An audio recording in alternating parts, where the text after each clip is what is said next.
어서 오세요. 오늘의 영화를 처방해드립니다. 시네마약입니다. 오늘의 영화는 탱이가 흑백으로 채워진 풍파를 간직하고 싶은 분들께 처방하는 영화 커먼커먼입니다. 안녕하세요. 오늘의 약사, 결혼을 앞둔 친구와 여행해본 탱이입니다. 안녕하세요. 업무용 노트북과 함께 여행해본 메이입니다. 사람이 아니네요. 네. 최근의 기억.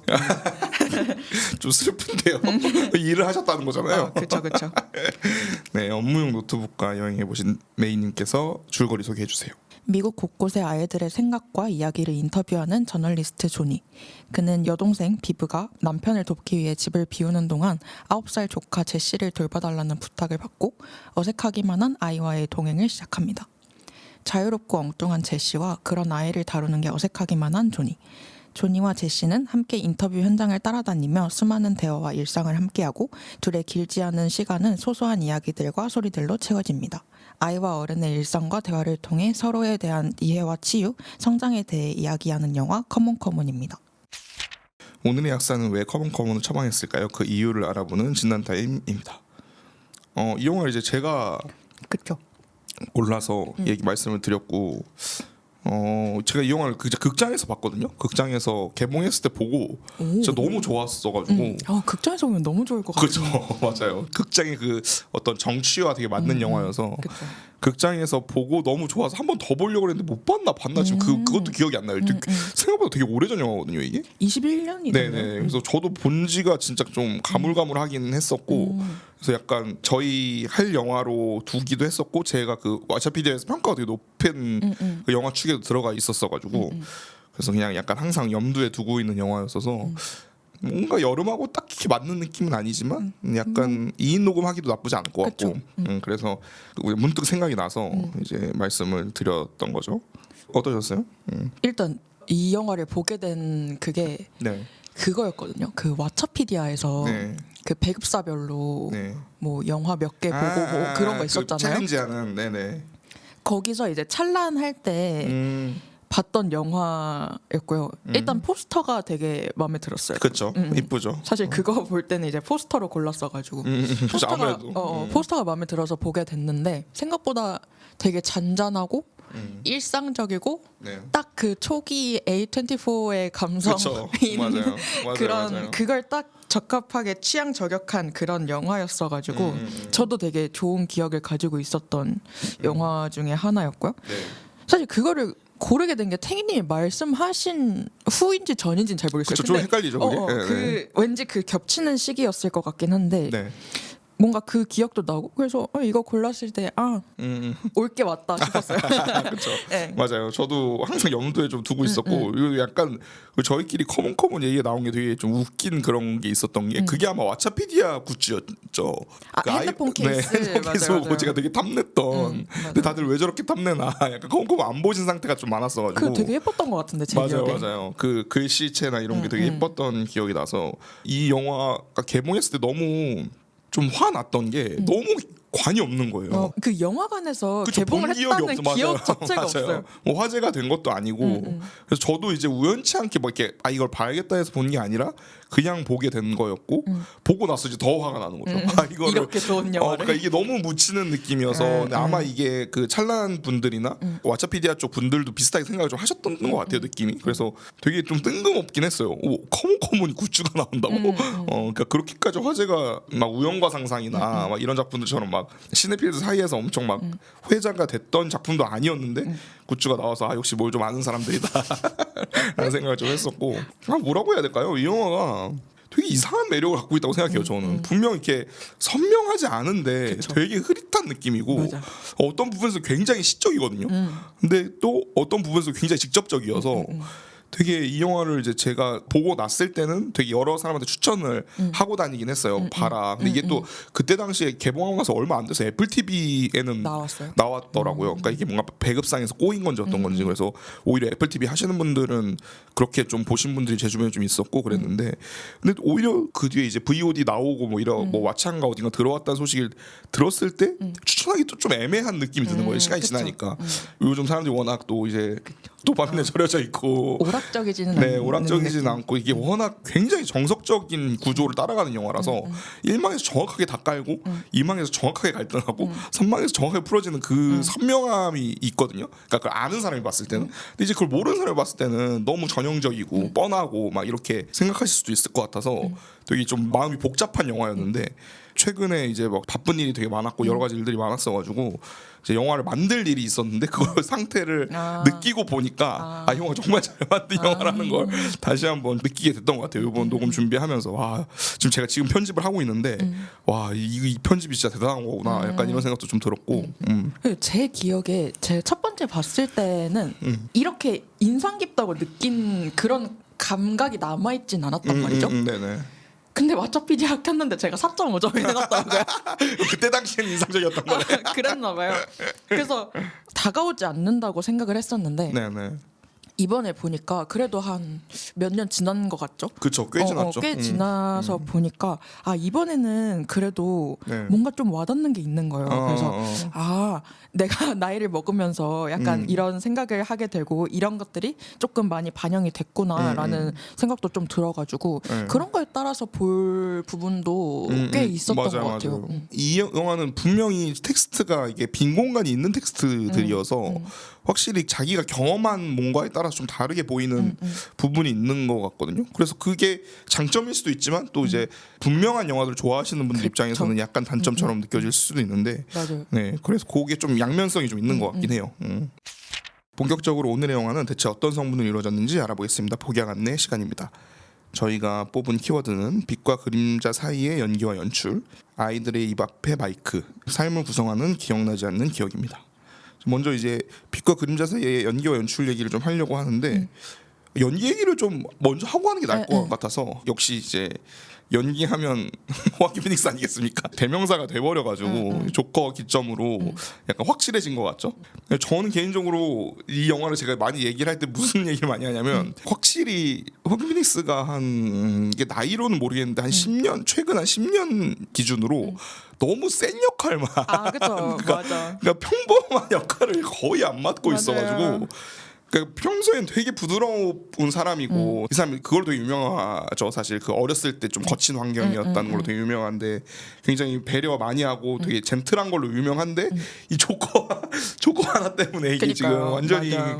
그렇기 때문에 원래 그 허의 그 얼굴을 우리는 더 많이 알고 있던 얼굴인데 이게 조커가 맞아. 너무 강하다 보니까 그 색깔이 좀 덮어버린 느낌이 좀 있어서 근데 저는 그게 항상 좀 안타까웠거든요. 그러니까 도너리도 그렇고 그 전에 좀 그런 평범한 얼굴을 연기하는 그 모습을 되게 좋아했거든요. 그러니까 물론 이제 사람들은 더 옛날에는 글래디에이터를 생각하고 요즘에는 이제 조커를 생각하고 이러지만 저는 그 연기를 진짜 잘하는 사람이어서 이 연기도 잘할 뿐이지. 그러니까 마치 저희 저번에 한신에서 메인님이 말씀하셨지만 최진식 배우의 연기를 자꾸 이제 악마를 보았다를 떠올리는 분들이 많은 것처럼 그게 너무 강하다 보니까 그런 것처럼 좀 그런 효과가 좀 있었던 것 같아서 저는 그게 너무 반가웠고 요거 역시 잘하는구나 그 생각 진짜 많이 했던 것 같아요. 저도 그 영화를 되게 좋아하거든요. 네네. 그래서 제 인식에 박힌 호아킨 피닉스는 네. 첫 인상은 딱 그 연기였단 말이죠. 네네. 되게 일상적이고 말로 그렇게 많은 표현을 하지 않지만 섬세하게. 표정으로 섬세하게 표현하는 그거를 참 좋아했는데 이번 영화에서는 그게 정말 잘 잘 담긴 것 같고 그거에 되게 많이 의지하고 있는 영화인 것 같기도 네네. 하고요.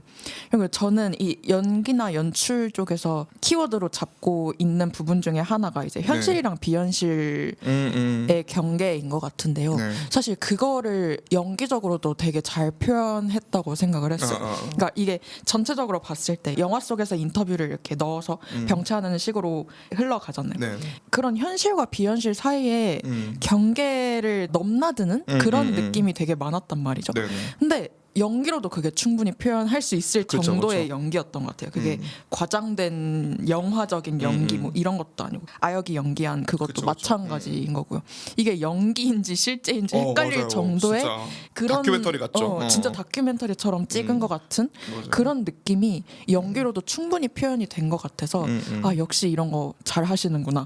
그러니까. 이런 거 더 많이 하면 진짜 좋을 텐데. 그러니까 이럴 생각 때는 많이 좀 더 했어요. 쓰였으면 좋겠다는 생각이 좀 들었던 것 같아요. 저도. 예, 제가 방금 이제 녹음 오기 전에도 네. 기억에 남는 장면 대사를 네네. 한 번 더 보면서 하고 싶어가지고 이제 사람들 같이 있는 연구실에 그냥 냅다 앞에다 틀어놓고 그렇죠. 나 잠깐 영화 이거 좀 틀어놓고 있겠다고 이러고 왔단 말이죠. 근데 한 분이 보다가 호아킨 피닉스를 보고 네. 아 이분을 볼 네. 때 최근에 살이 되게 많이 빠진 모습 봐가지고 그 사람인지 몰랐다 좀 이렇게 통통하죠, 여기서는. 그렇게 얘기를 네. 하는 거예요. 그래서 아 인식이 저렇구나 아, 그쵸, 이걸 딱 그쵸. 느꼈던 것 같아요. 그쵸, 그래서 요즘에는 저런 모습과 뭐 이런 연기를 많이 하시지 않고 있었구나라는 걸 딱 느끼고 와가지고 그렇죠. 그리고 뭐 아까 얘기하신 현실과 비현실 얘기하신 것도 저도 되게 동감을 많이 하는 게 그 여기가 이제 어쨌든 일하는 모습하고 일하지 않고 이제 제시랑 같이 있는 모습이 같이 계속 번갈아가면서 나온단 말이죠.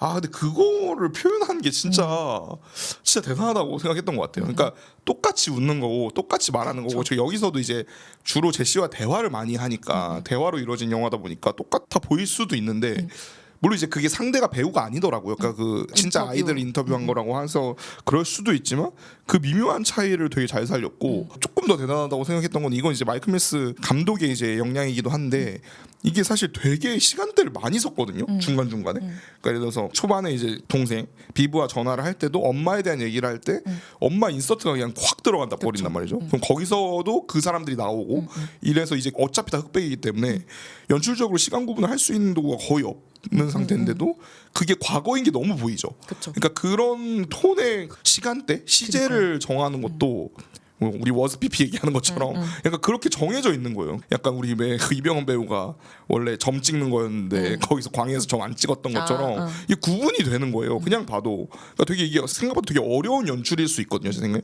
이게 심지어 그리고 이제 제가 뒤에서 얘기하겠지만 이 마이클 매스가 좀 믿고 간 것 같이 느껴지는 게 시간대를 세 개를 섞을 때도 있어요. 그러니까 통화하고 있는 시간대와 그 영화 안에서의 과거와 그거보다 더 과거 이 세 개를 막 섞어서 쓰는 경우도 왕왕 있거든요. 특히 이제 비브랑 통화할 때.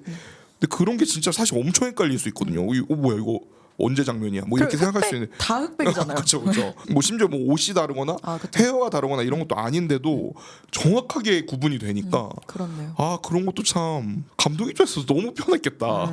내가 그냥 알아서 다 해주니까 뭐 이제 디렉이 있었을 수 있지만 그런 부분도 너무 대단하다고 느꼈던 것 같아요. 진짜 정말 섬세하다.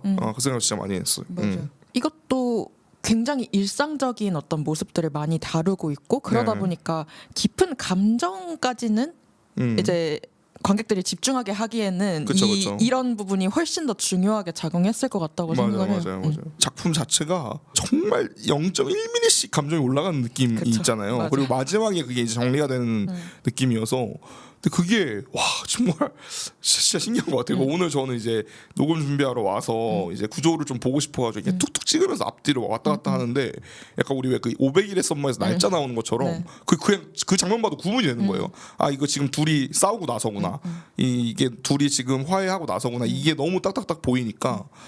와 이거 배우가 갖고 있는 역량이라는 게 얼마나 영향을 많이 주는지를 뻔하지만 다시 한번 느꼈던 것 같아요. 그게 막 되게 범위가 크지 않잖아요. 넓지 그쵸, 않잖아요. 맞아요. 그러니까 한 조금 50%에서 화나고. 한 맞아요. 52%뭐 이 정도. 네, 이렇게 막 제가 되게 좋아하는 영화지만 예를 들어서 여인의 향기나 이런 영화들처럼 되게 극단적인 상황으로 가질 않는단 말이에요. 영화가 그니까요. 전혀 그런 목숨으로 오가는 일이 전혀 없는데 끽해봤자 길 건너로 그쵸. 잃어버리는 게 다잖아요. 맞아. 극적인 일도 그러니까 없고. 참 이런 영화에서 유독 애를 잃어버리는 연출을 엄청 많이 쓰는데 다른 영화에 비해서 훨씬 별일이 아니죠. 그쵸, 맞아요. 그 선택을 일부러 한 것 같은데 감독이나 배우나 진짜 대단하다는 많이 느꼈던 것 같아요. 맞아요. 그리고 사실 이게 이 대배우와 이 연기 경험 별로 없는 우디 노먼 네. 이라는 배우가 이제 같이 붙었는데 이게 실제 애가 이런 애인지 그러니까 너무너무 사랑스럽고 네, 진짜. 그렇죠. 그리고 되게 꼴보기 싫을 때도 맞아. 한 대 쥐어박고 싶을 그쵸. 때도 있고 그 톤 연기가 너무 잘 돼서 그 이게 현장을 어떻게 이끌었을까 약간 고레에다 작품 보는 것처럼 그쵸. 그런 생각이 진짜 많이 들었고 아 얘 좀 중간에 마약하고 그러지 말고 잘 잘 크면. 커서 이 작품이 되게 우디 노먼의 리즈 시절이다 뭐 이렇게 좀 됐으면 좋겠다는 생각이 들 정도로 너무 좋았던 것 같아요. 그 둘이 같이 붙어 있는 장면들이. 맞아. 보니까 한 25년까지는 꾸준히 영화가 나왔더라고요. 아 그래요? 워처피디아에 보니까 뭔가 필모가 꽤나 쌓이고 하고 있는 있구나. 친구인 것 같더라고요. 잘 됐으면 좋겠네. 이 친구도 네. 연기인지 이게 실제인지도 잘 모르겠고 그쵸. 어떻게 했냐. 그러니까 약간 그 배우 누구죠? 국보랑 괴물 나왔던 그 소야. 네. 그 배우 같은 경우는 자기 캐릭터가 그대로 영화에 드러나는 느낌이 좀 있는 것 같거든요. 그냥 평소에 말하는 거나 이런 거 봤을 그쵸. 때 진중. 네네 그런 느낌이 있는데 이 배우는 또 어떨지 비하인드 씬이 찾아봐도 잘 안 나와가지고 어떨지 모르겠는데 제가 갖고 있는 경험에 비추어 보면 이게 진짜 이 사람도 진짜 프로거든요. 소윤 배우라는 배우였는데 구체적인 예를 들면 되게 막 우울하고 막 어렵고 막 이런 막 아빠가 죽고 막 이런 상황의 그런 병원 연기예요. 근데 애는 완전 깨발랄이거든요. 그럼 막 우리한테 막 질문 300만 개씩 하고 막 돌아다녀요. 지금 여기 제시가 그랬던 것처럼. 그러다가 자 소윤아 이제 큐 가자 하면 바로 딱 누워서 바로 아파요. 아이고. 근데 그런 거 보면 진짜 프로다. 일은 저렇게 해야지. 약간 그런 생각이 드는 경우가 있거든요. 근데 물론 이제 반대인 경우도 많고 이제 비슷한 경우도 많고 뭐 이런데 그래서 궁금하다 싶을 정도로 잘한 것 같아요. 맞아요. 그러니까 이 영화 속에 있는 캐릭터도 되게 현실에 있을 것 같지만, 네. 그러니까 또래에 비해서는 조금 별나다 싶은 그쵸, 아이의 그쵸. 좀 특이한 캐릭터인데, 느낌이 있죠. 그니까요. 근데 그게 튀어나오는 그런 게 없이 맞아요. 진짜 이 아이가 그런 것처럼 이렇게 이 작품의 톤에 하니까. 맞죠. 그러니까요. 맞아요. 이게 너무 저도 보면서도 진짜 신기했던 것 같기도 해요. 그러니까 이건 뭐 감독이나 호아킨 그쵸. 피닉스나 이렇게 많이 그렇게. 배려하면서 했을 것 같고 제가 봤을 때 이게 이제 IMDb 보니까 순서대로 찍었다고 하더라고요. 순서를 안 섞고 그냥 차례대로 그 지역별로 차례대로 찍었다고 해서 그것도 이제 아이한테는 좀 도움이 되지 않았을까. 그러니까 진짜로 호아킨 피닉스랑 친해지는 과정이 이제 섞여 있는 거죠. 그럴 수도 있겠네요. 그래서 그런 게 좀 도움이 되지 않았을까? 촬영하기 힘들었겠지만 그리고 저는 개인적으로는 가비오프만 비브 역할의 배우를 언급하지 않고 넘어갈 수는 없다고 생각하고요. 그러니까 제가 이 영화를 처음에 볼 때만 조금 울컥했고 그 뒤로는 이제 아는 장면에서 그렇게까지는 않았는데 그 울컥했던 장면이 사실 비브 역할 때문이었거든요. 그러니까 오히려 정작 그 조니 역할 때문이 아니었고 네. 영화 맨 마지막 장면인데 맨 마지막 장면에서 조니가 보낸 메시지를 읽는 장면 있잖아요. 기억하겠다고 하면서. 근데 그 장면에서 눈물이 딱 한 방울 떨어지거든요. 근데 그게 진짜 되게 단순한 캐릭터일 수도 있단 말이죠. 그쵸. 이 둘을 같이 있을 수밖에 없게 만드는 미션을 던지는 그쵸. 캐릭터일 수도 있는데 마이크 메스가 참 원래도 잘하는 사람이지만 비브란 캐릭터를 잘 매만졌고 그거에 최종적으로 가장 마무리를 되게 잘 지은 그러니까 비브에 대해서 씬을 하나 더 주지 않았단 말이죠 에필로그에. 그럼에도 불구하고 그게 이거 뭐 마무리가 안 된 것 같다는 얘기가 없었던 이유는 그 한 장면의 그 한 연기 때문이었던 것 같아요. 그리고 사실 그게 뭐 울만한 그런 게 아니잖아요. 근데 자기도 똑같이 이제 제시라는 복잡한 인간을 키우면서 그리고 또 이 상황이 쉽지가 않죠. 그쵸. 남편은 아프고 그러니까 키우면서 느꼈던 어떤 감정이나 그 기억에 관한 그런 그 복합적인 그 감정 같은 것들이 그때 이제 조니의 말 한마디 때문에 이렇게 눈물이 한 마디 또 떨어지는 걸로 이제 표현을 한 것 같은데 이게 시나리오에 있었는지 배우의 표현이었는지 모르겠지만 저는 이게 진짜 이 영화에서 정말 중요한 장면이라고 생각해서 가비오프만 그거 말고도 사실 앞에 연기도 좋았지만 정말 좋았던 것 같아요. 맞아요. 평범해질 수 있었던 캐릭터라는 데 매우 동의를 하고요. 네. 사실은 엄청 납작하고 대상화될 수 있는 그렇죠. 전형적인 캐릭터라고 생각을 해요. 근데 이거는 진짜 완전 감독의 역량인 것 같다고 생각하긴 했었는데 네.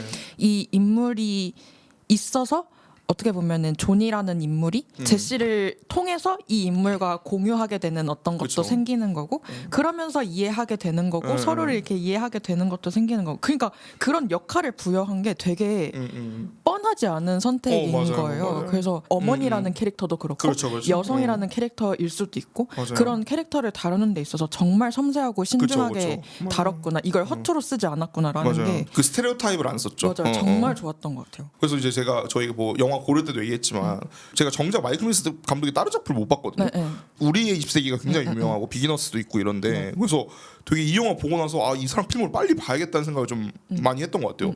이게 또 약간 션 베이커의 그것과 좀 달라. 맞아요. 파워는 비슷한데 그 결이 다르다고 해야 될까요? 맞아요. 섬세함의 그 능력치는 비슷한 것 같은데 그래서 이 사람들은 그러니까 너무 우리가 그렇게 보는 걸 수도 있지만 백인 남성인데 맞아요. 60년대 태어난 백인 남성인데 이렇게 어쩜 이렇게 섬세하게. 부모님을 잘 만난 건가 뭐 이런 그러니까요. 생각도 들고 맞아요. 뭐 그런 생각이 많이 들더라고요.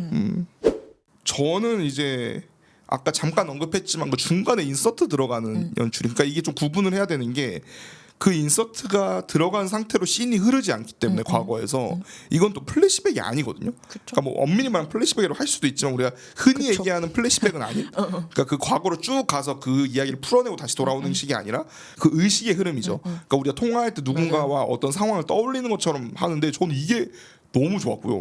비브하고의 통화에서 이게 주로 많이 쓰이는데 아 이게 너무 좋았던 것 같아요. 그러니까 이 영화의 되게 중요한 서브 플롯이 그 둘이 화해하는 서브 플롯인데 이게 아니었다면 절대 이렇게까지 살진 않았을 것 같거든요. 그 인서트가 없었다면 너무 배우한테 믿고 맡겨야 되는 상황이 되니까 뭐 좋게 얘기하면 관계의 상상력을 자극하는 거지만 그쵸.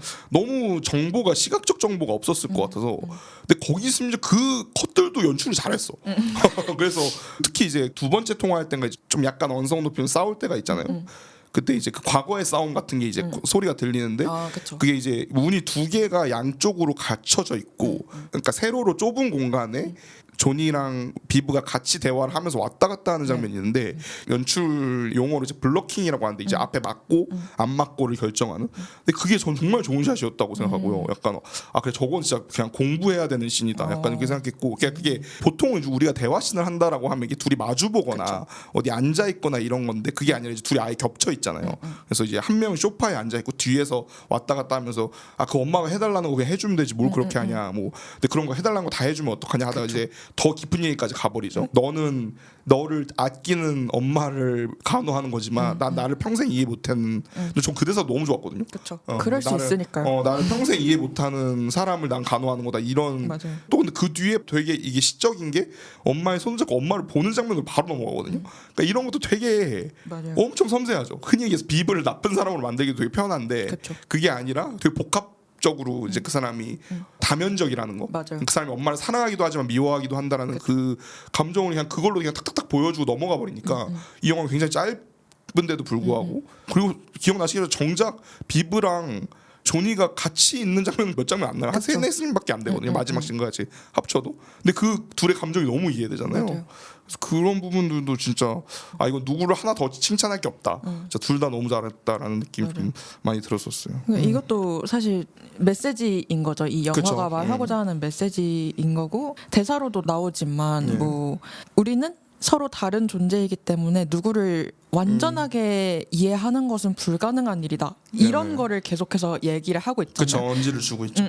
그렇지만 그럼에도 불구하고 이해하려고 나아가는 이야기이기도 하고요. 네네. 그러니까 그런 부분을 연출적으로도 진짜 표현을 잘 하셨던 것 같고 맞아요. 이게 뭐 인터뷰라는 형식이 그럴 수도 있고 그쵸 겹쳐지는 게 있으니까. 그렇죠. 누군가의 이야기를 담아내는 직업을 가지고 있고 흘러가는 소리를 담아내고 저장한다라는 어떤 그런 상징적인 의미도 있을 것 같고요. 그래서 저도 보면서 생각보다 되게 구성이 잘 짜여졌고 엄청 섬세하게 하나하나 다 들어간 것 같은 맞아, 그런 맞아. 느낌인 거예요. 이렇게 일상처럼 흘러가고 있는 이런 이야기들의 그런 메시지를 섬세하게 그쵸. 표현을 하고 담아놨다는 게 그게 되게 잘 다가오게 만드는 그런 포인트들이었던 맞아요. 것 같아요. 전달력이 있었어요. 맞아요. 저희가 어차피 이제 뒤에서 계속 제시 얘기를 할 거기 때문에 비브 얘기를 마지막으로 하면 저는 이 영화에서 가장 좋았던 게 그 비브랑 마지막으로 통화하는 씬이거든요. 네. 그러니까 그게 이제 돌아가기 직전에 어떻게 보면 이제 영화의 완전 후반부인데 이제 제시하고 좀 대판 싸우고 좀 화해를 하고 나 그 뉴올리언스에서 통화하는 장면이 있는데 그게 진짜 좋았던 게 그 전까지는 조니가 계속 감추거든요. 그러니까 그 왜 자기 동생하고 서먹해졌고 그 관계가 됐는지를 계속 감추고 회피를 하다가 여기서 이제 드러내는데 아 근데 이 드러내는 방식이 정말 고급이다 이건. 아 이건 명품이다. 명품에 값다고 생각했던 게 이 아들을 핑계 삼아서 얘기하죠. 그러니까 기억나시겠지만 아 제시가 자꾸 물어보더라. 너랑 내가 왜 다른 남매들처럼 안 하니까. 아 그럼 얘기해. 다 얘기하면 되지라고 하면서 그걸 쭉 자기가 잘못한 걸 쭉 늘어놓죠. 그러니까 내가 알지도 못하면서 너랑 네 남편 사이에 낀 거를 얘기할까? 이러면서 자기 그래서 결국 몰랐던 것까지 얘기하잖아요. 맞아요. 자기가 오래 만났던 연인과 헤어졌을 때 그때 폭발하고 나 그거 처음 듣는데 근데 그게 너무 언어를 잘 이해하고 있는 사람만 느낄 수 있는 감정이거든요. 그러니까 이 간접적으로 사고하는 거잖아요. 그쵸. 제시한테 말한다는 건 핑계고. 이건 대화의 기술이다. 그렇죠. 대화의 기술이에요. 맞아요. 이게 진짜 대화의 기술이고 너무 언어적인 아름다움이라고 생각하거든요. 저는 그쵸. 이게 뭐 이게 저의 그 미천한 그 생각이 한계일 수도 있지만 이 장면은 정말 중요하고 마지막에 감정을 쏟아내고 정보를 관객들한테 전달하는 씬이기 때문에 보통은 직접적으로 하고 싶어 하거든요. 그러니까 그게 편하고 그게 훨씬 더 감정적 울림이 크고 그렇게 했는데 뭔가 감정 울림이 안 온다 하면 이제 울게 하거나 아니면 소리 지르게 하거나 음악을 깔거나 이런 식으로 계속 우리가 싫어하는 방식으로 덧대지는 거죠. 그 연출이. 근데 이 연출은 굉장히 절제돼 있는데 내 모든 걸 다 지배하고 있어요. 가만히 있는데. 그쵸. 약간 그런 느낌이어서 저는 이 장면이 영화 다시 볼 때 진짜 너무 좋았던 것 같아요. 그러니까 영화 처음 볼 때는 어버버 하면서 그냥 둘이 화해하는구나 이러고 지나갔는데 두 번째 볼 때는 이 설계라고 해야 될까요? 네. 이게 너무나 좋았던 것 같아서 그런 부분에서도 말크미스가 갖고 있는 연출의 어떤 실력 같은 것들이 그쵸. 대본의 실력이기도 하지만 그런 게 너무 좋았던 것 같아요. 그리고 뭔가 전반적으로 굉장히 애정과 사랑이 느껴지는 시선이어서 그것도 뭐 션 베이커랑 비슷한 느낌이기도 하네요. 그래서 그런 것도 되게 보기에 좋았다. 아, 그쵸, 그쵸. 맞아요. 편안하게 볼 수 있는 맞아요. 그런 영화였다. 이런 느낌 많이 들었던 것 같아요. 네.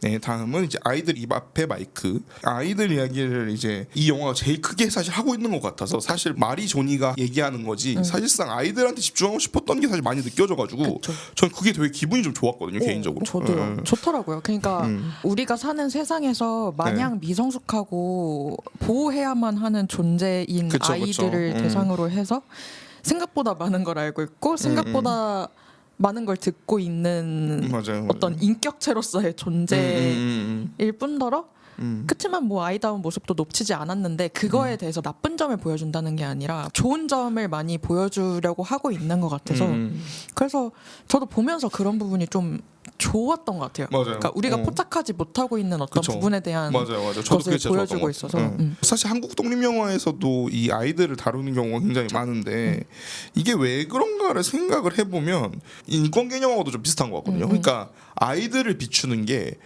모든 사람을 다 비추는 행위가 될 수 있다라는 거를 감독들이 좀 연출적인 직감으로 알고 있는 것 같아요. 아무리 어린아이 다루고 하더라도 우리가 다 그 시기를 거쳐왔기 때문에 그쵸. 뭐 윤가은 감독님이나 뭐 저희 했던 비밀의 언덕이나 이런 작품들 보면 그 아이의 그 생각을 비추는 게 사람들 전체를 다 건들 수 있다라는 거를 뭔가 직감적으로 아는 것 같아서 그런 것 같기도 한데 근데 이 영화가 조금 더 뭔가 다른 것 같긴 하거든요. 이게 미국 사람이라서 다른 건지 모르겠지만 그럴 수 있죠. 뭔가 좀 더 덜 갇혀 있는 느낌? 갇혀 있는 네네, 느낌? 덜 갇혀 있는. 그러니까 그게 좀 잘 드러나는 게 질문들이었던 것 같아요. 그 진짜 아이들을 찾아가서 했던 질문. 그리고 네. 또 연령대가 되게 넓잖아요, 사실. 제시는 9살로 설정되어 있지만 다른 애들은 뭐 그냥 좀더 언뜻 커 봤을 때 뭐 보이는 13살, 14살로 맞아요. 보이는 애들. 그리고 그 아이들한테 하는 질문이 너무 좋았던 것 같아요. 그 질문이 정말 어른들도 딱 선뜻 맞아요. 답변하기 힘든 철학적이고 그렇죠. 미래가 어떻게 될 거라고 생각하느냐. 뭐 이런 질문들. 그리고 자기의 감정이나 태도의 단점이 무엇이냐. 뭐 이런 되게 약간 압박 면접할 것 같은 맞아요. 그런 질문들을 아이들한테 던졌을 때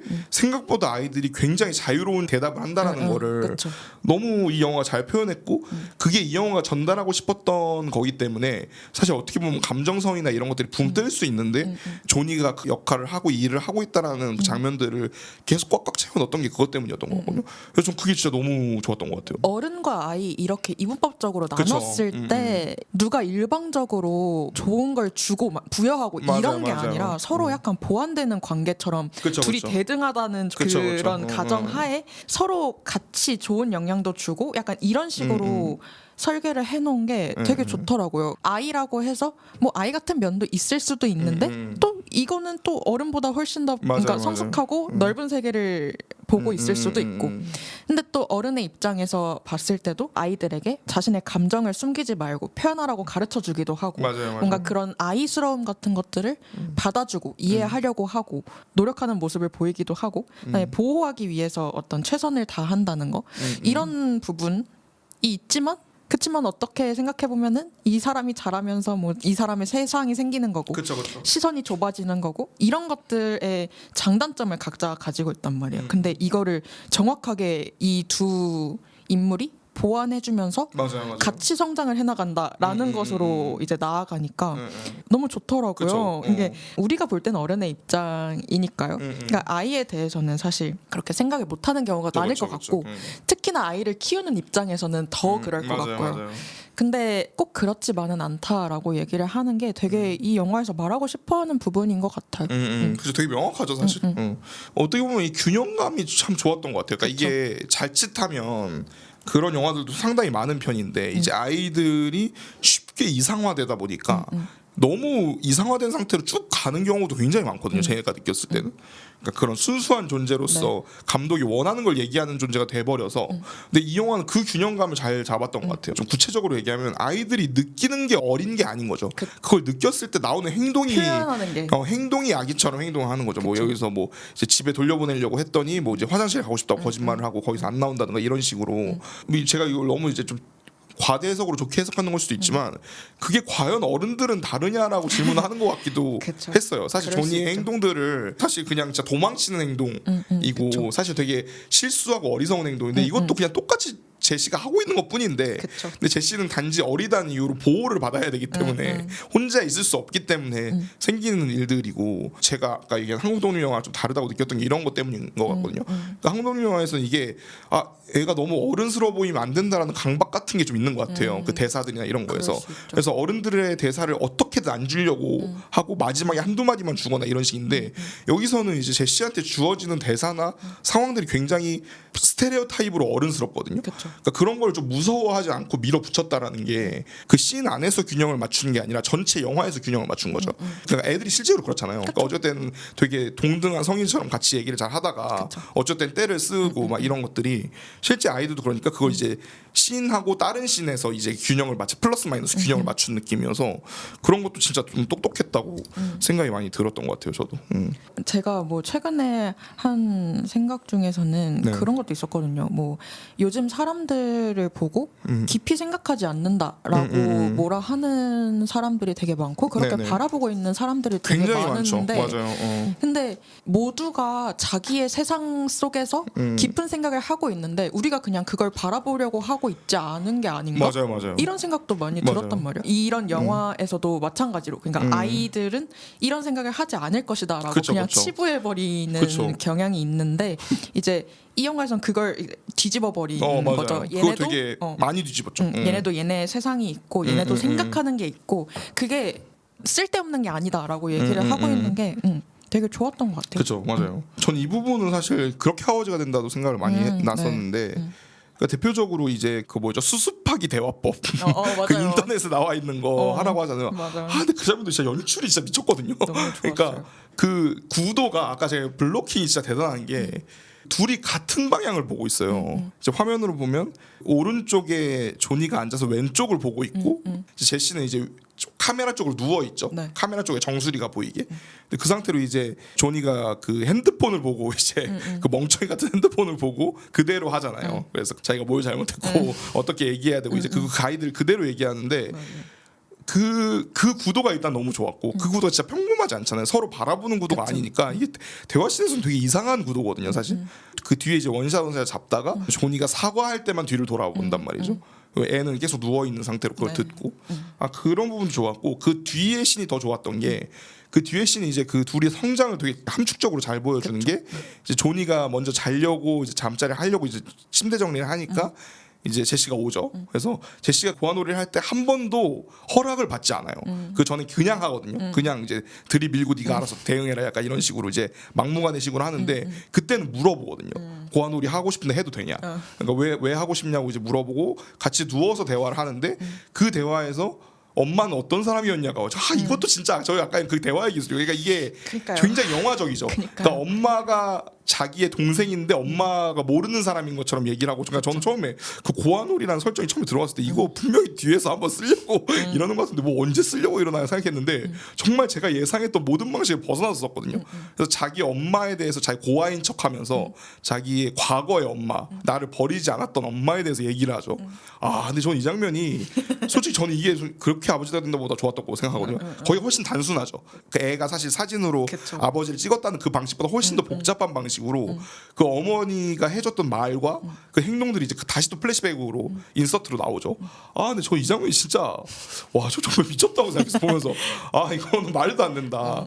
이제 서구권 작품들의 특징인 것 같기도 한데 션 베이커도 마찬가지지만 되게 냉정해요. 그 씬의 마지막이 그 엄마가 아무리 우리가 서로를 사랑하더라도 우리가 서로를 완벽하게 이해할 수는 없어로 끝나거든요. 그러니까 이게 얼마나 쌉티예요. 맞아요. 그러니까 이게 되게 아름다운 말로 끝나는 게 아니라 그런 부분들도 진짜 너무 좋았고 그런 부분에서 이제 우리가 총체적으로 느낄 수 있었던 건 이건 사실 그렇게 아버지가 된다고 비슷한데 우리는 영화 내내 어떤 제시가 굉장히 천방지축이고 그쵸. 되게 컨트롤하기 힘든 아이고 되게 상처받은 아이여서 그 아이를 케어하고 보살펴야 된다고 생각하지만 사실은 제시도 비브를 케어하고 있었던 거죠. 그쵸. 엄마를 걱정하고 있었던 거예요. 그쵸. 그러니까 엄마가 뭘 좋아하는지 그리고 이것도 진짜 연출 세밀하게 되게 잘한 게 그 중간에 엄마가 친구들과 노는 걸 좋아해요라는 대사를 칠 때 제가 봤을 땐 엄마가 친구들과 있을 나랑 있을 때보다 더 행복해 보인다라는 컨텍스트가 함의돼 있는 것 같거든요. 그러니까 그래서 전 더 좋았던 것 같아요. 그러니까 그게 좀 씁쓸한 거죠. 자기가 생각하기에 엄마는 나랑 있을 때만 즐거웠으면 좋겠는데 친구들이랑 있을 때 더 밝게 웃고 재밌어하는 모습이 근데 우리가 너무 이해가 되잖아요. 그러니까 사실 육아가 되게 순도 높은 그냥 육체 노동이기 때문에 맞아요. 그 가끔 친구들을 만났을 때 사실 제 친구들도 지금 그렇지만 아이 키우는 분들 보면 막 미친 듯이 놀려고 그러거든요. 할머니가 보고 있다며 애 빨리 보러 들어가라고 해도 막 밤새서 놀려고 그러니까 이게 노는 게 너무 귀해지니까 친구들끼리 노는 시간이 너무 귀한 거야. 그쵸. 그러니까 그런 부분도 되게 포착이 잘 돼 있다고 생각했거든요. 아 이게 말콤 리스가 66년생이거든요.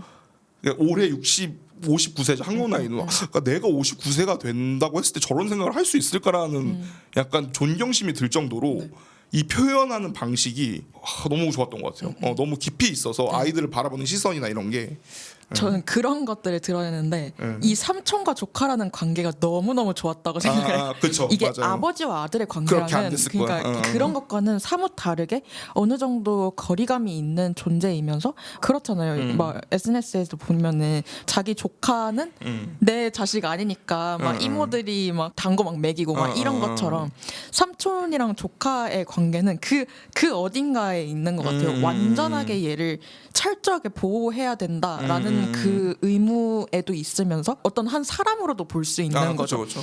어떻게 보면은 부모님보다는 맞네. 그쪽이 훨씬 더 이게 그쵸. 반반이 될 수 있다고 맞아요. 생각을 약간 해요. 남남 같기도 하고. 그렇죠.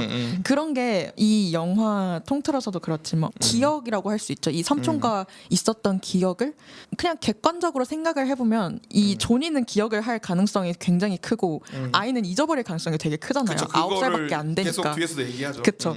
근데 이 아이는 기억을 하고 싶어 하는 거고. 근데 그거를 또 기억나게 말해주겠다는 그 삼촌의 어떤 말도 그렇고, 그러니까 이 아이러니함도 굉장히 잘 맞는 것 그쵸, 같은 그쵸, 거예요. 그쵸. 그러니까 이 아이는 이걸 기억하지 못하겠지만 삼촌은 이 기억을 평생을 가지고 앞으로 나아가는데 굉장히 원동력을 그쵸, 삼을 거란 본인도, 말이죠. 자기는 이 시간이 굉장히 치유가 되는 시간이었을 수도 그쵸, 있고, 그쵸, 그쵸. 굉장히 큰 도약을 한 시기가 될 수도 있고, 굉장히 큰 시기인데 아이의 입장에서 이거를 잊어버릴 가능성이 굉장히 크다라는 맞아요. 것도 이 관계가 되게 묘하고 재밌다라고 생각했던 것 같아요. 그러게요. 그러니까 그냥 아버지와 아들이었으면 맞아요. 이렇게 되진 않았을 그렇게 것 아버지가 같아요. 된다처럼 맞아요, 맞아요. 그러니까 굉장히 단순하게 설명을 할 수 그쵸. 있는 건데 그리고 또 이게 남남이었으면 또 그거대로 안 됐을 것 같아요. 그쵸. 아예 막 유사가족 같은 그쵸, 이야기라면은 그것도 아닌데 뭐 그러니까 그 엄마의 오빠라는 그 그쵸. 포지션이 진짜 좋았던 것 맞아 같아요. 맞아. 그런 관계 설정도 되게 탁월했다고 그러네요. 생각이 들었던 것 같아요. 그러면 저희가 질문 타임 하나 짧게 준비했습니다. 혹시 존이랑 제시 이런 기억처럼 이렇게 어렸을 적에 약간 지금 내 뇌리 안 끼쳐지는 그런 어떤 그런 기억 같은 게 있어요. 그러니까 어렸을 때? 이런 비슷한. 그러니까 저는 이런 게 하나 있어서 갖고 왔는데 아, 진짜요? 저는 있는 게. 그러니까 이게 뭐 앞뒤는 전혀 기억이 안 나요 꿈처럼. 근데 저희 그 집이 이렇게 사촌들이랑 되게 가깝게 지내고 이런 스타일은 아니거든요. 그 위치가 가까운 사촌이 한 분 계세요. 그러니까 저희 아버지의 형의 아들인 거죠. 근데 저희 아버지가 제가 6남매신데 그 중에서도 거의 막내 바로 전이고 저도 막내여서 이게 나이 차이가 많이 나는 그렇네. 거죠. 그러니까 거기 사촌 형이 저한테는 굉장히 큰 삼촌인 거죠. 그렇네요. 그런 느낌인데 그 왜인지는 모르겠는데 그냥 거기서 갑자기 몇 시간을 떼어야 되는 상황이 생겼어요. 그래서 이제 서로 친하지 않은 상태에서 사촌 형의 집에 그 방에서 계속 있어야 되는 뭔가 그런 상황이었던 거죠. 근데 얼마나 심심해요, 사실. 놀 것도 없고 그쵸. 또래도 없고. 그쵸. 근데 이제 그 형이 저를 맡으셔야 돼. 제가 지금 놀아줘야 되는 상황이. 전형적인 조니 같은 상황이 된 거죠. 그래서 이제 그렇게 같이 시간을 보냈던 기억이 굉장히 오래 남아 있었더라고요. 저도 기억을 안 하고 있었는데, 그러니까 오히려 지금 제가 그 형의 나이가 돼서 그런 걸 수도 있는 것 같아요. 근데 그렇다고 해서 제가 조카를 데리고 이렇게 있었던 경험이 없었지만, 그 사람이 그때 나한테 보여줬던 그 어떤 배려가 굉장히 힘들었겠구나라는 생각이 좀 드는 거죠. 지금 제가 갑자기 뭐 8, 9살짜리 애를 잠깐 케어를 해야 된다. 5시간에서 6시간 정도 케어를 해야 된다라고 하면, 그리고 저는 굉장히, 그러니까 제 시간 타입은 아니었는데 좀 예민하고 좀 감성적인 사람이었어요, 옛날부터. 그래가지고 지금 생각해보면 내가 나를 보살피기 쉽지 않았겠다는 생각이 좀 들고, 구체적으로 좀 생각이 드는 게 DVD 방에 가서, 그때 당시에 DVD 방이 있었을 때니까 DVD 방에 가서 진짜 그때도 뭘 보는 걸 좋아했으니까 뭘 틀어줬어요? 그렇죠. 그거를 이제 빌려서 같이 이제 얘기하면서 뭐 빌릴래 해서 뭐 이것저것 뭐 골랐던 기억이 있어요. 그때 기억은 안 나는데 봤던 게 뭔지는 기억나요. 그러니까 성룡의 턱시도라고, 네, 그 성룡 영화 중에 그 헐리우드 가서 찍은 건가 그럴 거예요. 아마 그게 그러니까 러시아워 다음에 찍었나 그랬을 거예요. 그래서 되게 재밌었어요. 그러니까 그걸 봤던 기억이 나고, 또 하나 굉장히 그 미묘한 디테일이 기억이 나는 게, 이제 저한테 밥을 차려주셨는데 그 밥이 정말 30대 남성이 할 수 있는 전형적인. 그렇죠. 그리고 그때 30대 남성은 지금처럼 이렇게 다 같이 요리하고 이런 느낌이 아니기 때문에 남자가 요리하는 것도 사실 저 어렸을 때까지만 해도 약간 좀 터부시되는 면이 없잖아 있었거든요. 그래서 막 계란 후라이랑 자취생 그렇죠, 식당 그렇죠. 자취 식당 같은 혹시 그 근본 없는 그릇 있잖아요. 되게 알 수 없는 어머님이 어디서 가서 사오셨는지 알 수 없는 그런 이상한 그릇 같은 거에 막 담아서 그 먹었던 기억이 남아 있거든요. 근데 그리고 아직도 기억이 되게 오래 남아 있는 건, 저희 집안 자체가 약간 공무원 집안이에요. 그래서 정말 제가 예술 전공을 했지만 저와 예술에 관련된 얘기를 할 수 있는 사람이 정말 아무도 없고, 그런 거에서 가이드를 준다거나 뭐 어떻게 하는 게 좋다거나 이런 거를 전혀 기대할 수 없는 집안이었고, 그렇기 때문에 부모님이 굉장히 오래 반대하셨거든요. 그래서 제가 미술 입시를 되게 늦게 시작했고, 근데 그래도 그 형은 지금 그런 일을 하고 계시진 않지만 그래도 그런 데 관심이 있고 기타도 좀 치고 약간 이런 사람이었어요. 좀 아티스틱한 색깔이 좀 있는. 통하는 면이 있었던 그렇죠, 통하는 거네요. 면이 그 대화가 되게 편안했던 기억이 있어요. 그러니까 그런 게 이제 복합적이었던 거죠. 그 짧은 순간이지만. 그래서 그 기억이 한참 잊고 있다가 그 제가 비밀의 언덕을 보고 갑자기 생각났어요. 왜냐면 비밀의 언덕에서도 그 삼촌이 네. 일부러 자기는 그런 일 안 하는데 양복 입고 학교 오고 막 이런 그 묘사, 그리고 누워서 막 만화책 보고 막 이런 묘사가 나오는데, 그때 이제 갑자기 문득 생각이 났었거든요. 뭐 저한테 무슨 조언을 해줬다 이런 건 아니지만 그냥 그 순간 자체가 갖고 그냥 있는 남아있는 그죠, 기억이네요. 그 공기나 정서 같은 게 저를 어떤 인간으로서 성장하게 하는데, 그 삶을 유지하게 하는데 어떤 그 소스가 됐다라는 거를 최근에 갑자기 생각이 나서, 그 생각이 되게 이거랑 비슷해서 그래서 내가 이 영화를 더 좋게 본 게 아닐까라는 생각이 좀 그럴 수도 들기도 있겠네요. 했던 것 같아요.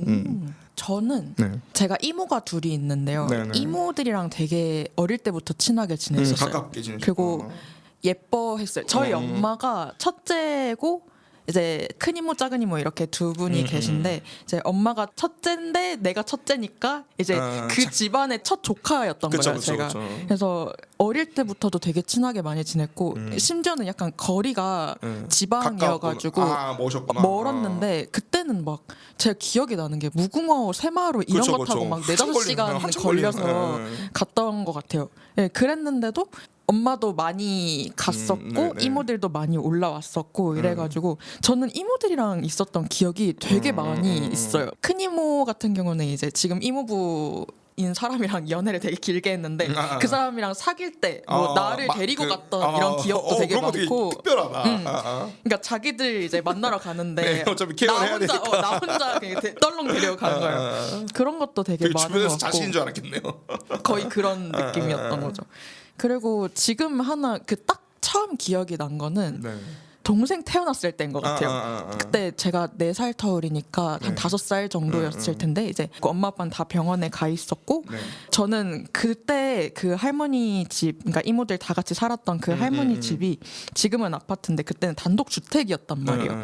그래서 그때 항상 작은 이모 방에서 제가 지냈었어요. 잠도 자고 약간 그렇게 했었는데, 그 방의 느낌이 기억이 나요. 그래서 애가 동생이 처음 왔을 때 막 조그만한 대야 같은 거에 막 애가 있었다 막 이런 느낌도 있고, 그리고 하나 기억이 나는 되게 게 귀한 기억이다 진짜 이거는. 작은 이모 방에 타이타닉 포스터가 있었어. 거기 레오나르도 디카프리오가 이게 딱 얼굴 박혀 있는 그런 포스터도 기억이 나고. 그쵸. 그때 뭐 한참 난리였으니까. 그 집에서의 기억은 되게 많이 있는 것 같긴 그쵸, 해요. 그쵸. 거기가 다락방이 있었거든요. 그래서 다락방 올라가면은 큰 이모방이었는데 거기서도 막 놀았던 기억이 있고 이모랑 이모부도 같이 막 놀아줬던 기억도 있고 그런 기억이 있는 것 같네요. 약간 센티멘탈 밸류네요. 그렇죠.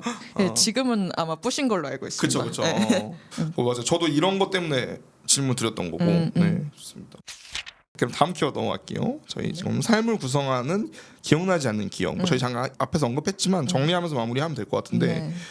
그러니까 이 영화가 마지막 장면도 그렇고. 결국엔 기억에 대한 이야기를 하고 싶었던 것 같다는 생각을 되게 많이 했거든요. 그러니까 이 영화가 제가 만약 이 영화를 만들었다고 가정을 하고 상상을 해보면 마무리가 진짜 너무 어려웠을 것 같아요. 네. 아 이거 엔딩 어떻게 해? 아니 엔딩 어떻게? 그러니까 당연히 이제 엄마 돌아오고 이거까지 다 원래대로 가는 건데 엔딩에서 이제 앞에서 되게 많은 걸 쌓아놨기 때문에 엔딩에서 뭘 선택해야 되거든요. 저희 마치 처방대상 정하듯이 이걸 다 포용할 수 있는 어떤 걸로 가냐, 아니면 진짜 특이한 무언가를 하나 던지면서 끝내냐, 이런 거를 저는 감독이 좀 고민을 했을 것 같은데 별악이라는 실제로 있는 작품이더라고요. 그 작품 이야기를 앞에 던지면서 마지막에 그 기억이라는 걸로 그거를 정한 거는 정말 탁월한 선택이었던 것 같아요. 그리고 이 영화가 갖고 있는 그 흑백이 갖고 있는 그 정취나 이런 그 감정적인 부분하고 되게 연결이 잘 돼서 저는 되게 좋은 마무리였다고 보거든요. 이 마지막 매듭을 생각했을 때. 저는 기억의 맥락에서 같이 얘기할 수 있는 거는 어떤 그 사람들이 가지고 있는 한 사람 한 사람의 기억인 거죠. 네네, 어떻게 그쵸, 생각하면 그쵸. 그냥 한 사람 한 사람의 이야기 뭐 이런 거에 좀 헌사를 던지고 있다. 맞아요. 그게 너무 귀하다라고 얘기를 하고 있는 것 같아서. 그래서 마지막 엔딩에 그 인터뷰 내용이 흐르는 그러니까요. 게 누군가의 인생을 내가 아무리 해도 그 사람 이 될 순 없고 이 사람이 생각하는 걸 완전하게 이해할 수 없지만 어쨌든 다른 사람의 기억과 이야기를 보려고 하는 것. 그쵸. 그리고 그것들을 포착하면서 나에게 어떤 다가오는 것들이 있을 거 아니에요. 그런 것들에 대해서 되게 그게 귀하고 필요하다라고 얘기를 하고 있는 것 같기도 해서 그런 부분이 저는 되게 와닿더라고요. 그러네요. 그러니까 그게 이제 그런 것 같았어요. 이거를 만약에 마이클 밀스가 어떤 테드 같은 데 나와서 네. 이 영화가 아니라 어떤 강연을 한다라고 했을 때 논리적으로는 그런 것 같거든요. 그러니까 사람은 결국 기억이라는 거를 기반에 두고 삶을 살 수밖에 없고 그 기억의 8알에서 9알 이상은 어떤 시각적인 게 아니라 대화다. 주고받는 대화, 질문과 답변에서 그것이 유지된다라는 거를 좀 얘기를 하고 싶었던 것 같아요. 그러니까 이게 통인적으로 너무 해석하는 걸 수도 있는데 이제 이게 50대 후반에 찍은 영화니까 이제 세상을 어느 정도는 살 만큼 살고 많은 풍파를 겪으셨을 거 아니에요. 거기서 뭔가 던지고 싶은 메시지 이걸로 잡으셨던 것 같아요. 제 생각에. 그러니까 우리가 뭐 추억을 먹고 산다 이런 흔한 얘기를 많이 쓰는데 그만큼 그게 중요한데 그럼 그게 뭘로 채워져 있냐. 빈 벤더스나 뭐 이런 다른 감독들처럼 뭐 그게 갈등일 수도 있고 뭐 싸움일 수도 있고 뭐 배려일 수도 있고 사랑일 수도 있는데 내가 생각했을 때 그게 대화인 것 같다. 질문과 대답으로 그게 이루어졌다. 그러니까 이래서 50대의 작품이 전 되게 야심차게 느껴졌어요. 그러니까 너무 얘기가 광범위하잖아요. 그래서 그런 게 너무 좋았고 그래서 이제 그 아이들의 말을 결국 선택하셔서 넣으신 거잖아요. 그 실제 아이들의 말도. 근데 막 제가 되게 좋았던 것 중에 하나가 엄청 애기인 꼬마애가 얘기했던 건데 그 감정을 솔직하게 표현하려는 사람은 미움을 많이 받는 것 같다. 자기가 보기에 20세기엔 그게 더 심한. 20세기란 말도 되게 웃겨. 자기 21세기 사람이면서 20세기엔 그게 더 심한 거다. 그러니까 이게 착각해서 얘기를 한 건지 이게 사실 말이 안 맞거든요. 21세기인데. 그래서 그 얘기 되게 재밌었고 그래서 감정을 표현하기보단 나쁜 방식으로 누르는 것 같다. 그러니까 지금 굉장히 지금 시대에 던지는 메시지가 강하죠. 그래서 감정 표현이 쉬워진 세상이지만 쉽게 말하기는 어려워졌어요라고 말하는 게 이게 너무 무슨 되게 제가 사담에서 한번 얘기했던 게 그 얼마 전에 돌아가신 이어령 씨 같은 이런 분들이 얘기할 것 같은 느낌인데 이걸 막 10살짜리 꼬마애가 얘기하는 게 너무 그 통찰력이 있잖아요. 그래서 이런 부분들이 좀 내가 생각했을 때 삶은 이런 거인 것 같아 라고 얘기를 하고 싶었던 거 아닌가? 그러니까 이 영화가 굉장히 작은 영화지만 굉장히 큰 얘기를 하고 있는 게 전 너무 좋았던 것 같아요. 그 격차감이라고 해야 될까요? 그래서 그게 마지막에 딱 느껴졌던 것 같아서 아 되게 그래 이게 영화적이라고 표현하는 거에 굉장히 많은 개념들이 들어가지만 이런 거 같기도 하다. 한 사람의 인생을 통해서 뭔가 전체 사람에 대한 개념을 생각하기도 하고 그 반대로 나에 대한 경험을 생각하기도 하고 이 양면성이 마치 다이나믹하게 돌아가는 거가 사실 영화가 줄 수 있는 경험인 것 같기도 하거든요. 그래서 그런 부분들 때문에 너무 그 마지막에 그 연출이 되게 좋았던 것 같아요. 마지막에 둘이 대화하고 풀숲에서 막 소리 지르고 이랬던 그 장면들이나 이런 것들이 언뜻 보면 너무 막 개똥철학으로 너무 막 감독이 자기 하고 싶은 얘기 캐릭터 빌려서 장황하게 하는 거 아니냐라고 볼 수도 있는데 전 앞에 쌓아왔던 것들이 굉장히 세심했기 때문에 그게 좀 괜찮았던 것 같아요. 마지막에 그렇게 좀 직접적으로 표현하는 것들이. 네, 저는 그런 흘러가는 대화들 네. 그리고 조니가 하는 일은 특히나 뭔가 마이크로 뭔가를 녹음을 해서 그거를 기록으로 남기는 어떤 일을 하는 거잖아요. 그렇죠, 그렇죠. 그러니까 그런 대화들이 결국에 이런 영화로서 만들어지는 거고 여기서 그 제시와 조니가 하는 것들 중에 하나가 소리를 수집해서 그걸 영원으로 남겨두는 맞아요, 일인 맞아요. 거고. 그러니까 이런 것도 가지는 상징성도 되게 굉장히 컸다고 크죠. 생각해요. 엄청 시적이죠. 맞아요. 그러니까 정말 섬세하게 진짜 맞아요, 하나하나 맞아요. 다 설계를 한 거죠.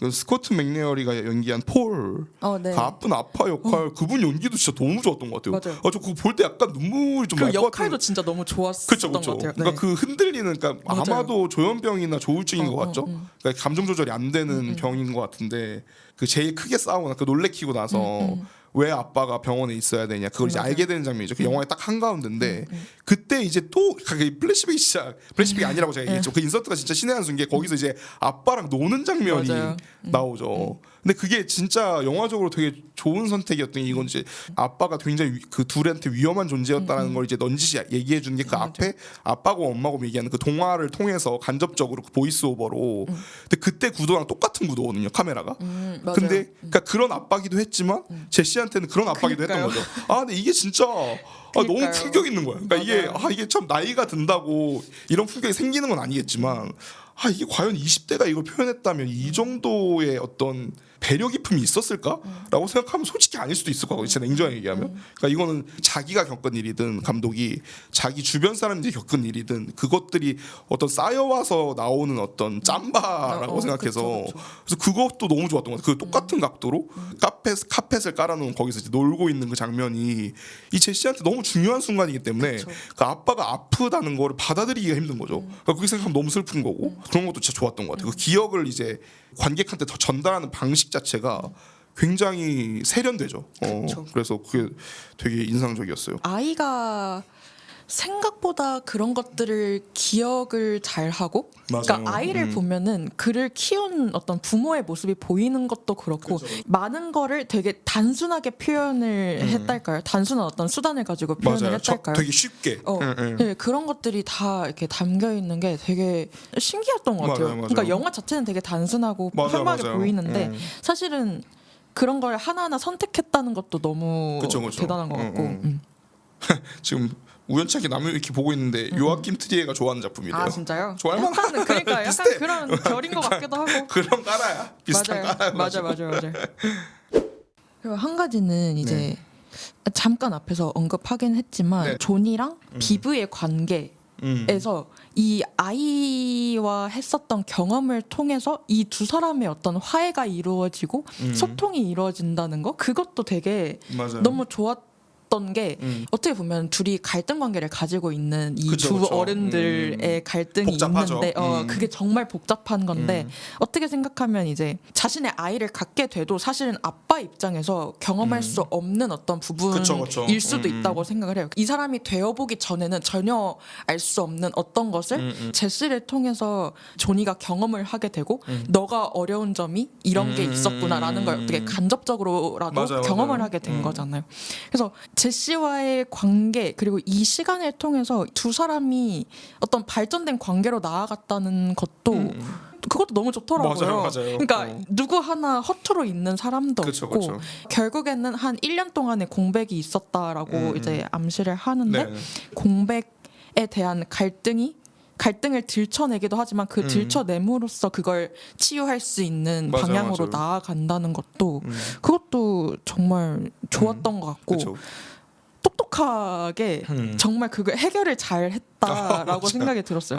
그러니까 그게 가족 간의 갈등과 불화 이런 것들이 사실 그런 식으로 이루어지기도 하고 맞아요. 그런 식으로 해결이 되기도 하잖아요. 그러니까 단순하고 사소할 수 있는 어떤 부분을 그런 식으로 표현을 해서 이런 식으로 이용을 했다는 거 이런 맞아요. 것도 되게 좋았던 것 같아요. 누군가의 인생에 대해서 어떤 이 사람이 가지고 있는 이야기나 뭐 기억에 대한 거 이런 것들을 이해하려고 하는 시도가 될 수도 있을 것 같고 그러네. 이런 공통된 방법을 사용을 해서 사람 사이의 관계에 대해서도 얘기를 하고 있고 스스로의 성장에 대해서도 얘기를 하고 있는 게 되게 좋았던 것 같아요. 이게 참 설정이 여러모로 좋은 선택이 많았다고 생각이 들었던 건 어머니가 아팠던 것과 그쵸, 그리고 그것도 그쵸, 있네요. 폴이 아팠던 것과 연결이 되는 부분이 또 있고 그리고 둘이 결정적으로 뭐 딱 정확하게 얘기하진 않지만 조니어랑 비브가 그 사이가 서먹해졌던 거에 가장 결정적인 원인은 어디까지나 폴의 관계에 대해서 그쵸. 이제 오빠가 이제 걱정스러운 마음 플러스 이제 그런 것들이 섞여서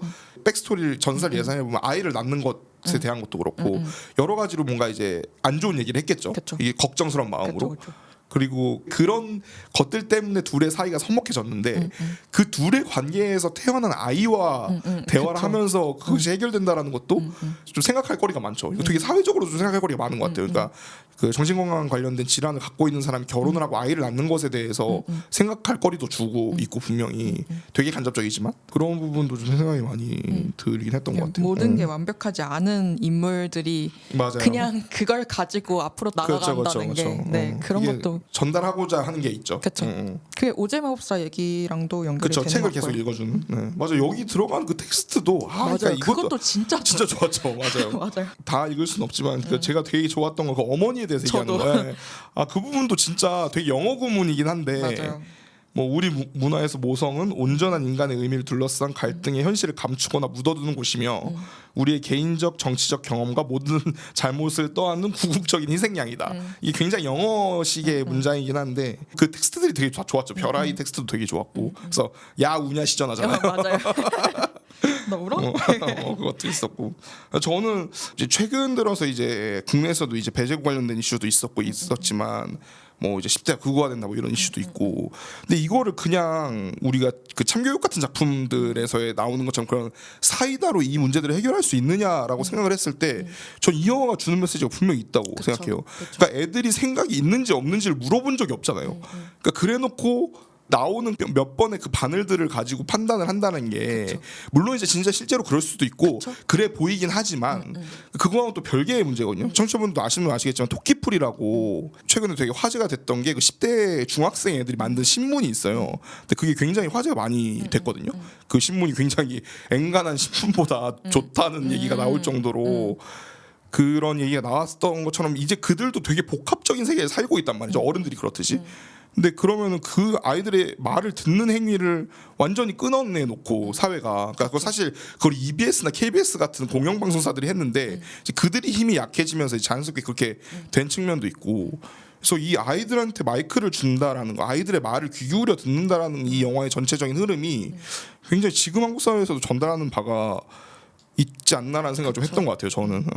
사실 근본적인 문제에 조금 더 다가간 부분인 것 같긴 한데 그렇죠. 사실 지금 생각하면은 좀 막막한 마음이 큰 것 같긴 맞아요. 해요. 어떡하냐 이거. 그러니까 진짜 어떡하냐 싶긴 한데 맞아요. 물론 그거를 이게 주목을 했다는 것 자체가 의의가 있는 거지만 그쵸.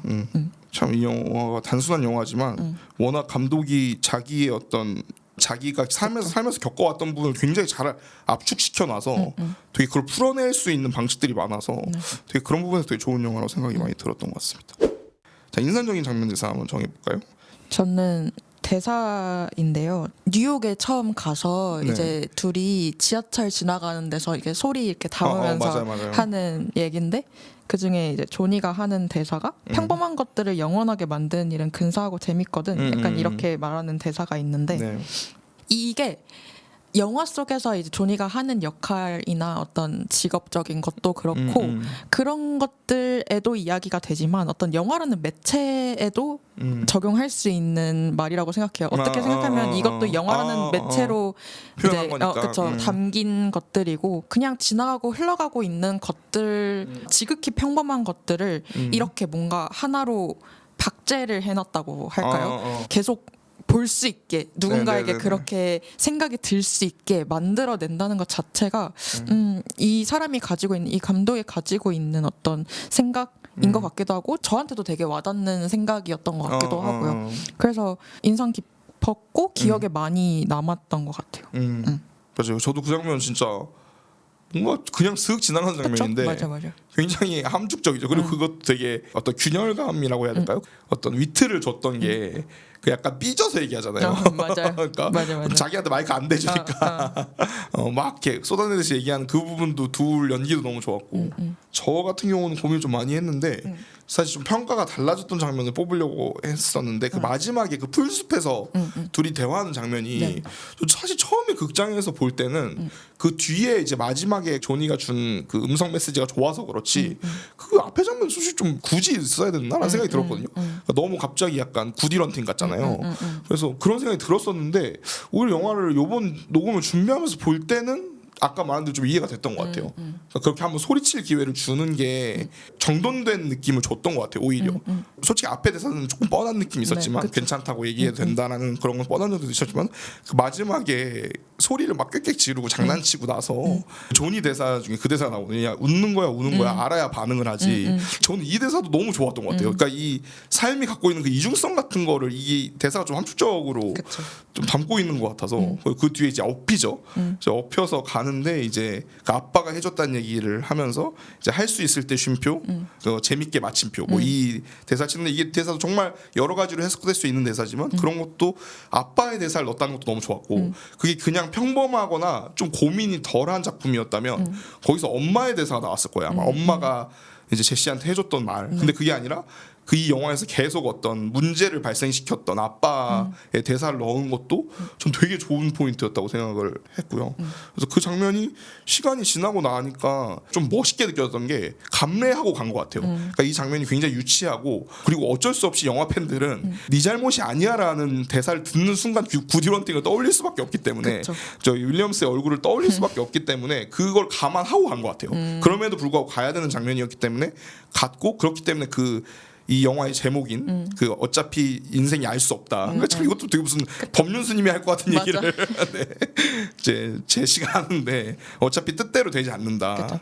근데 이거를 왜 얘기했는지도 알 것 같죠. 그쵸. 그러니까 그 맞아요. 아빠에 대한 사랑과 이런 것들이 무너진 상태로 살고 있으니까 엄마랑 그게 이제 경험을 한 거죠. 그 어린 나이에도. 그래서 그냥 하면 된다라고 하면서 이제 커먼 이 영화의 대사를 치게 되는데 그래서 그 장면이 유치했기 때문에 또 마무리로 가는 게 완벽했던 것 같아요. 오히려 약간 두보 전진을 위한 일부 후퇴 같은 느낌이었어서 그 씬을 뽑았습니다. 네. 저를 제외한 다른 분들은 이 영화를 어떤 분들께 처방하고 싶나요? 오늘의 처방대상 시간입니다. 뭐 처방대상 어떻게 가져오셨나요?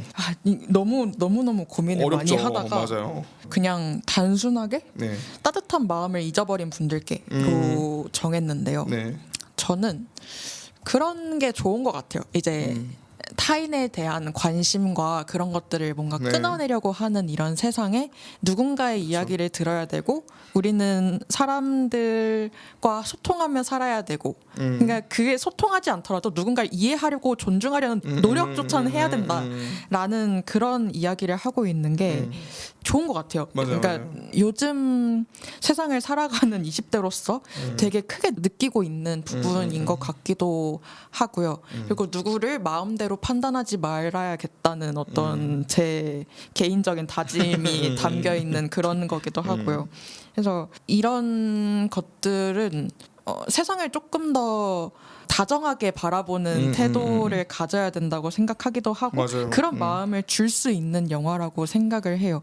그래서 어떤 사람들에 대한 사랑과 존중, 그다음에 뭐 배려하는 마음 이런 것들을 줄 수 있는 그런 영화라고 생각이 들어서 그런 것들을 쉽게 잊기 좋은 이 세상을 살아가면서 이런 것들을 한 번씩 이렇게 상기시켜주는 영화를 보는 것도 나쁘지 나쁘지 않죠. 않을까라는 생각이 그렇게 가졌습니다. 맞아요. 그게 참 어떤 사람을 배려하는 것이 손해라는 생각을 그쵸. 하기 시작한 게 얼마 안 된 것 같아요. 그래서 저는 요즘 뭘 느끼냐면 사람들이 좀 쭈뼛쭈뼛 된다고 느끼거든요. 그러니까 마음속 깊은 곳에서 그게 필요하다는 건 알아. 그치. 근데 사회적으로 그게 하도 손해라고 하니까 맞아요. 그냥 거리를 적당히 두는 거죠. 이 코로나 영향도 좀 있었다고 보는데 그래서 사실 선뜻 도와달라고 하면 다 도와줄 사람들인데 다들 먼저 말하지 못하고 좀 쭈뼛쭈뼛거리는 그 아이 성향처럼 쭈뼛쭈뼛거린다는 느낌이 좀 드는 편이어서 약간 그런 분들한테도 이 영화가 좀 전달할 수 있는 부분이 있는 것 같거든요. 이 영화가 맞아요. 되게 이스럽게 전달하는 영화가 아니어서 그쵸. 굉장히 아이스럽게 전달하는 영화라. 되게 담담하게 맞아요. 그렇죠. 저는 항상 이런 류의 영화들이 가져야 할 태도 중에 되게 중요한 게 뭐 네. 내가 막 누군가에게 크게 막 교훈을 줘야겠어 이런 느낌이 아니어야 된다고 생각하거든요. 너무 일상과 닿아있기도 하고 자칫 그렇게 하다가 훈계하는 느낌처럼 그렇죠. 들 수 그게 있으니까 굉장히 흔하죠 사실. 그런 게 좋지 않다고 생각을 하기 때문에 이런 식으로 표현을 한 게 굉장히 좋았던 것 같기도 하고. 그러네요. 저는 그러면 따뜻한 마음 잃어버린 분들께로 정하도록 하겠습니다. 뭐 혹시 영화 보시면서 같이 먹으면 좋으려나 뭐 생각나신 거 있으세요? 저는 네. 미망이 사실 많이 생각이 저희 나면 했었던? 생각을 네. 하면서 봤었던 것 같아요. 네. 제가 느낀 어떤 부분에서는 잘 모르는 타인의 세계를 좀 지켜보는 그런 느낌, 그다음에 그걸 좀 봐야 된다고 이야기를 하는 느낌 자체가 그 영화랑 굉장히 많이 맞닿아 있었던 것 그러네요. 같다고 생각이 들어서 최근에 보게 됐고요. 그 대사에 대한 대화에 대한 맞아요. 그것도 대화에 대한 그러니까 대사를 통해서 뭔가 진행이 되는 흐름도 맞아요. 그랬던 것 같고. 뭐 저 같은 경우는 그 비슷한 영화들이 좀 떠올랐는데 그 어바웃 더 보이 같은 네. 작품들 휴그랜트 나오고 니콜라스 홀트 어렸을 때 나왔던 그 영화도 진짜 좋거든요. 그거 되게 비슷해요. 근데 훨씬 더 그래요? 코미디긴 합니다. 훨씬 더 코미디긴 한데 그 영화도 정말 애랑 어른이랑 같이 다니는 그런 내용이어서 그 영화 생각이 났고 이 영화를 아무래도 레퍼런스 삼았다고 많이 제가 생각을 했고 제가 되게 좋아하는 영화인데 정말 본 사람이 없는 영화 중에 어른도감이라는 영화가 있어요. 네. 근데 그게 이제 이재민 배우 어렸을 때랑 엄태구 배우 그러니까 여기서 똑같이 삼촌 조카예요. 네, 그래서 이제 여기서 이제 엄마가 죽었는데 갑자기 생전 처음 보는 삼촌이 찾아와서 약간 그 보호자 행세를 해가지고 네가 내 뭔가 조카다. 네, 약간 그런 코미디 이것도 코미디 씬 강한데 정말 이 영화도 극장에서 보고 되게 좋아했던 영화라서 좀 비슷한 느낌이 있고 뭐 굳이 하나 더 추천하자면 빌리 엘리어트. 빌리 엘리어트도 저는 그 선생님하고와 그 빌리하고의 관계 같은 게 생각이 많이 났고 어쨌든 그런 이런 얌전한 영화가 줄 수 있는 그러니까 여기서 칫솔 고를 때 존이 대사로 나오잖아요. 이 불편함을 좀 견뎌야 된다. 이것도 감독이 자기 생각을 넣은 것 같은데 아니면 정말 호아킨 피닉스 생각이거나 이게 아날로그를 대표할 수 있는 대사죠. 그러니까 불편함을 좀 요즘 세대들은 너무 불편한 걸 못 참는다. 뭐 그래서 저희가 지금 말씀드린 영화들이 살짝 지루할 수 있는데 그만큼 뒤에 오는 감독이 되게 큰 영화들이라서 그쵸, 맞아요. 네, 뭐 요참에 이 영화 곁들여서 한번 보시는 것도 나쁘지 않을 것 같다. 그 생각이 드네요. 네, 오늘은 따뜻한 마음을 잊어버린 분들께 처방한 영화 커먼을 다뤄보았는데요. 습하고 더운 요즘 차분히 이 영화를 통해 무언가 돌아볼 기회가 되시길 바라며 다음 시네마약에서 찾아뵙겠습니다. 안녕히 가세요.